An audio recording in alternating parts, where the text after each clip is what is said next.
The thing I learned when I was first getting started is you do not want to get involved with doing rehab deals, new construction, or buy and hold. The main reason why is when you are just getting started, especially like I did back in '08, the recession wiped out a ton of investors that had a ton of debt, completely exposed. And what happened is they ended up getting in bankruptcy and they had all of their properties in foreclosure. Trust me, you don't want to start off that way. You want to get involved with wholesaling and not have any of your own capital exposed.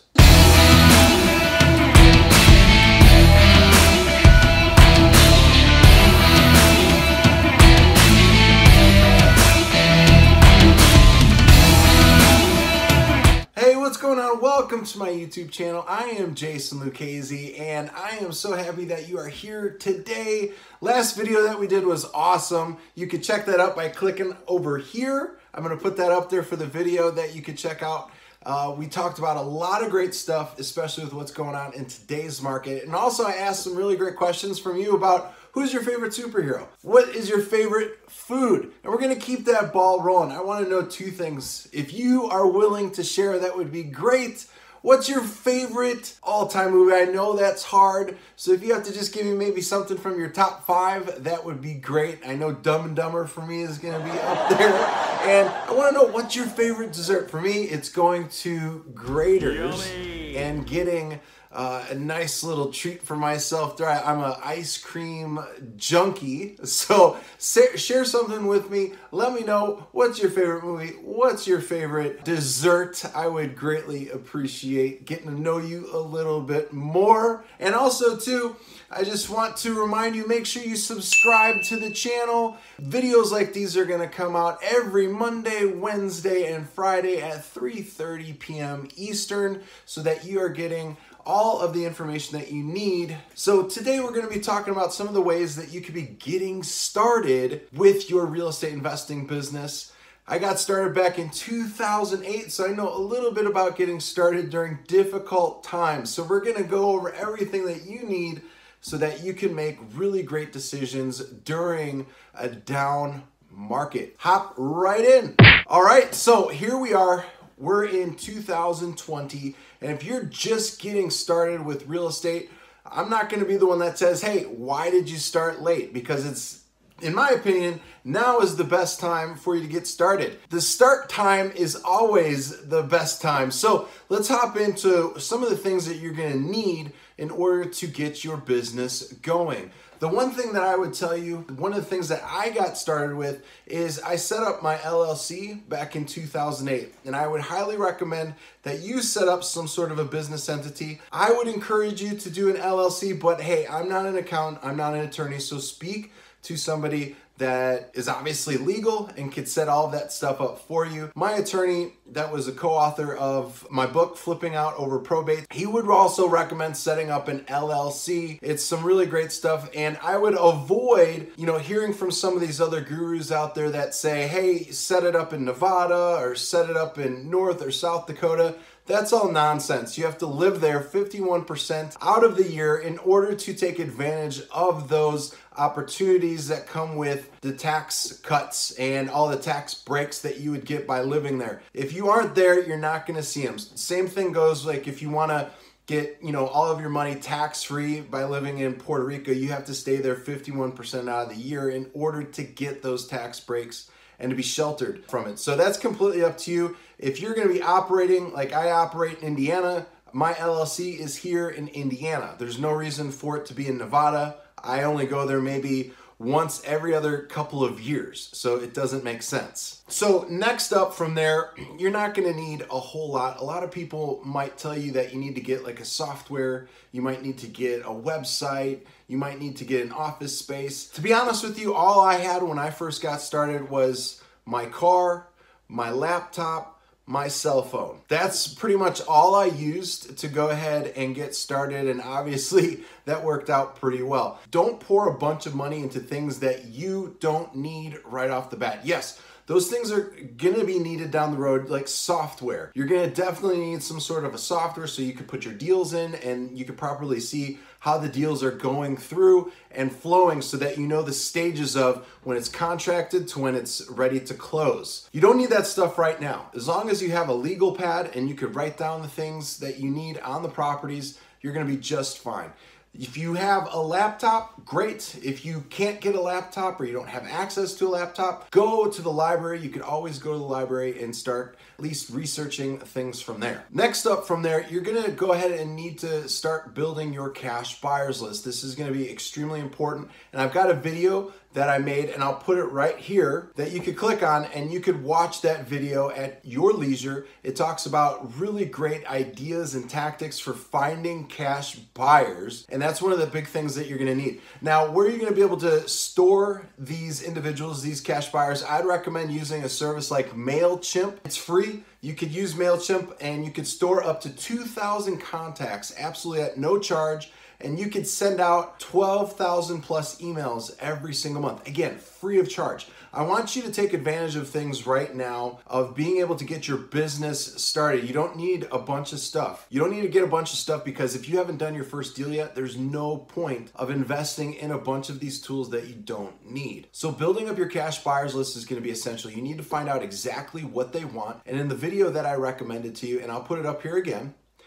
check that out. The main things that you're gonna really need to find out is what type of properties are they looking for? Are they looking for 3-bedroom, 1-bath properties? Are they looking for 3-bedroom, 1.5-bath properties? You need to really find out. Area is gonna be a big one. You need to find out the area because when we're in a down market like we're seeing right now, it's gonna be really important that you find out exactly what they want so you don't waste your time and you don't waste their time. Because if you send them properties that don't make sense and they were not properties that they requested that you send to them, it's gonna be a waste of time and they'll view you as somebody that's a complete newbie and they may or may not wanna do business with you down the road. Next up, what I would recommend is that you start putting together where you're gonna get leads from. Now, if you're on a shoestring budget, obviously you're gonna have to take things and do things in a much more smart and decisive way. You're not gonna be able to waste time nor money. So a few things that you could do is you could start JVing with individuals that already have the deals.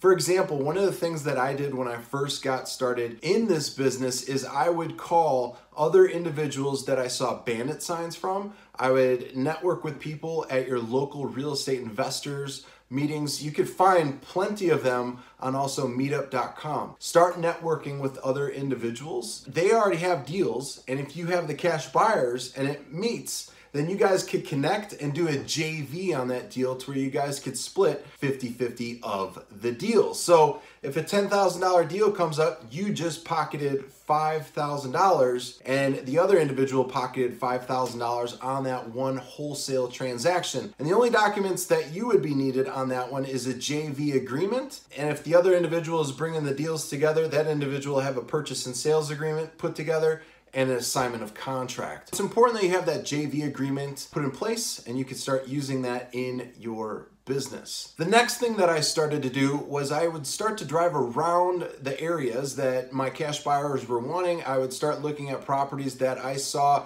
had bad roofs, the landscaping looked awful, the siding of the front of the house and back of the house, if I could see it from my car, that is what I would look at. I would also look at the area as well compared to that subject property. I would write down the address of that particular property and then I would come home, I would take a look at that information, I would pull it up from the tax assessor's information, and then you could use a site to do a skip trace, which I didn't have access to back in 2008, but you now have access to it. It's completely free. It's called fastpeoplesearch.com. You could skip trace that individual's information and you could get the phone number. So you could give them a call. So instead of sending out a bunch of yellow letters, which I love yellow letters, are on a shoestring budget and you're trying to do this thing to where you can make some money, flip some properties, and then you could start reinvesting it back into your business. That's what I would recommend. You get the information, so you get the address of the property, come home, or if you're in your car and you've got a smartphone and you're able to do this,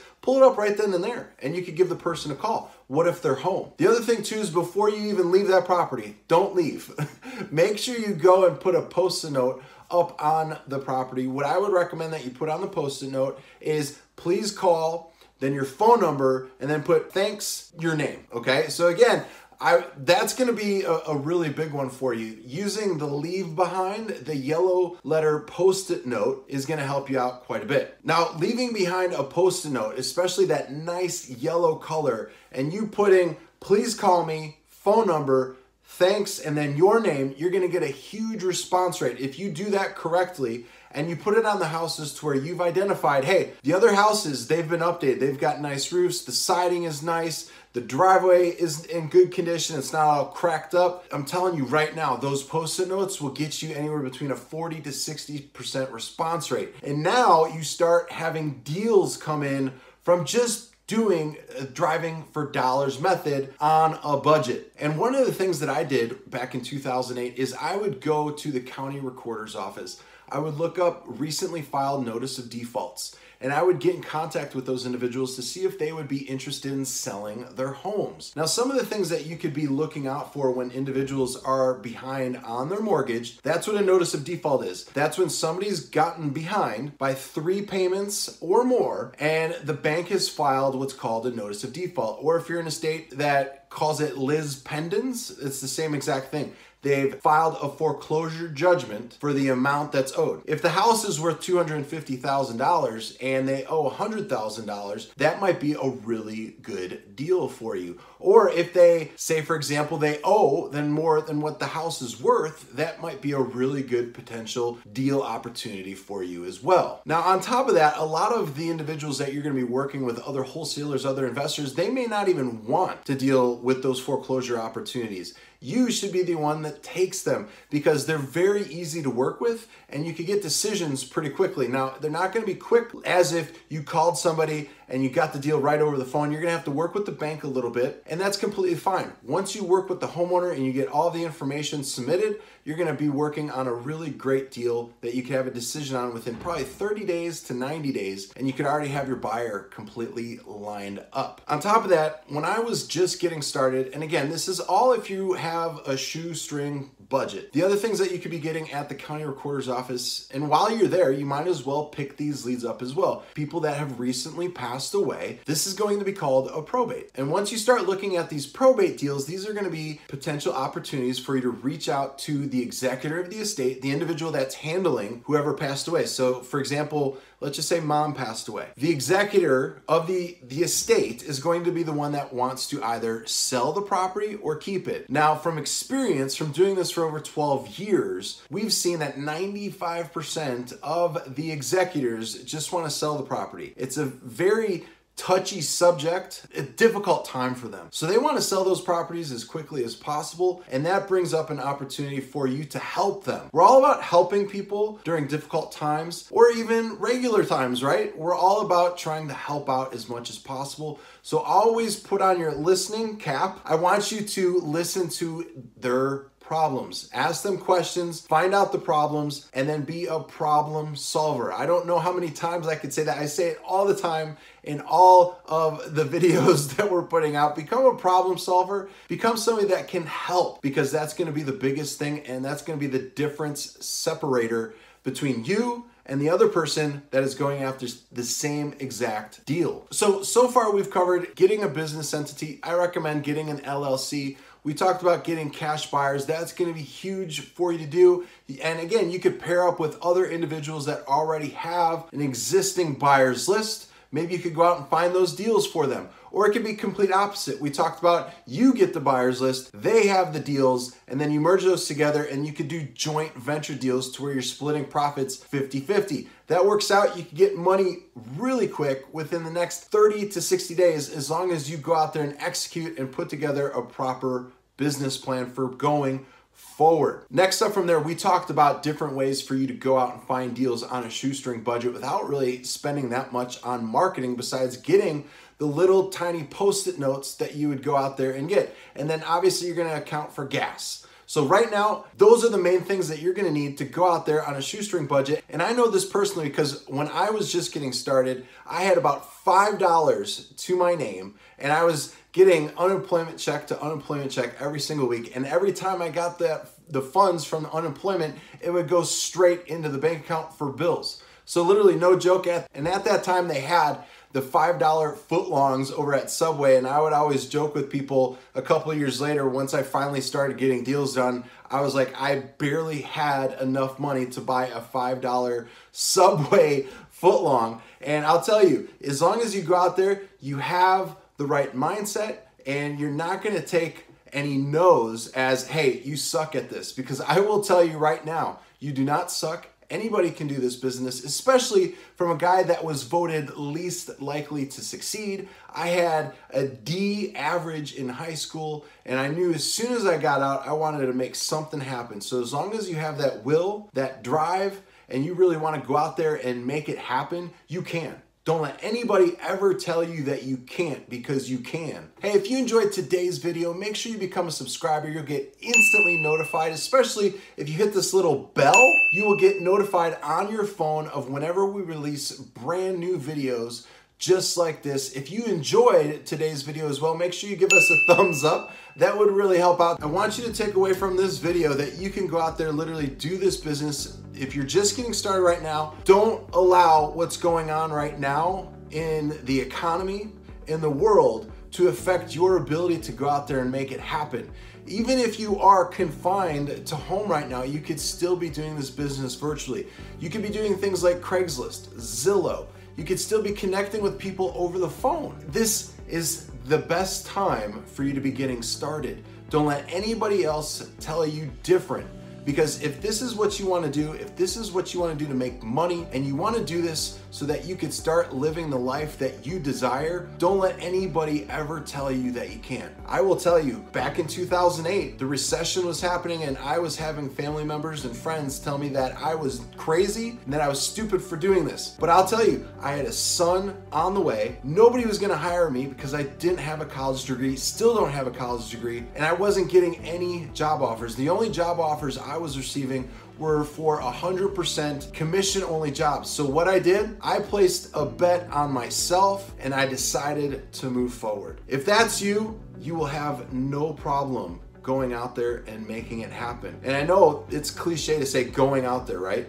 But it's true. As long as you go out there and you make it happen, you will never look back and judge yourself. But if you can do this and look yourself in the mirror at the end of each day saying that you gave 100% and that you executed everything that you did, you will not have a bad day. So go out there and make it happen.